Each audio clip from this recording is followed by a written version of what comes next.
Hello everyone, কেমন আছেন? আশা করতেছি সকলে অনেক অনেক ভালো আছেন। আলহামদুলিল্লাহ আমি মোটামুটি আপনাদের দয়ে ভালো আছি। এখন যেহেতু শীতকাল, সবার ঘরে ঘরে সর্দি কাশিগুলো থেকে তো আমারও সেম একই অবস্থা। আজকে কয়েকদিন যাবতে আমি অসুস্থই ভুগতেছি, তারপর অনেক ওষুধ খাচ্ছি, ছাড়তেছে না।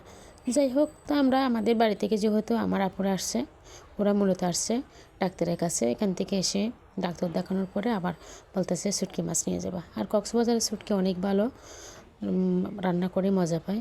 তো আমরা একদম পজিটিভের মধ্যে চলে আসছি, শুটকি যেখানে উৎপাদন হয় সেখানে চলে আসছি। তো আমার আপু অনেকগুলো শুটকি মাছ নেবে বলে এই জন্য এখানে আসা। এই শুটকিগুলো কিন্তু অন্য অন্য বাজারে অনেক দাম, এখানে হাজার গুণের সস্তা। তো সেই জন্য আমরা একেবারে গরমে চলে আসলাম। তো যাই হোক, আমরা এখানে অনেকগুলো মাছই কিনলাম।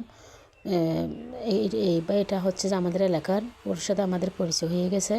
তো যাই হোক, আমি অনেক শুটকি মাছ নেওয়ার পরে এখানে আবার আমার যে মরিচ ভর্তা খেতে হয়, মরিচ ভর্তাতে এই সিন্ডি শুটকিগুলো না দিলে মরিচ ভর্তা একদম ভালো লাগে না। এই জন্য আমি এখান থেকে মরিচ ভর্তার জন্য সিন্ডি শুটকিগুলো নিয়েছি। এগুলো একদম ফ্রেশ, হাবি জাবি বলতে কোনো কিছুই নেই, একদম মচমচে। তো এখানে কোনো লবণ পাবেন না, লবণাক্ত মাছ। তো এই জন্য আমার এই মাছগুলো খুবই মজা হয়, আপনারা চাইলেও আসতে পারেন।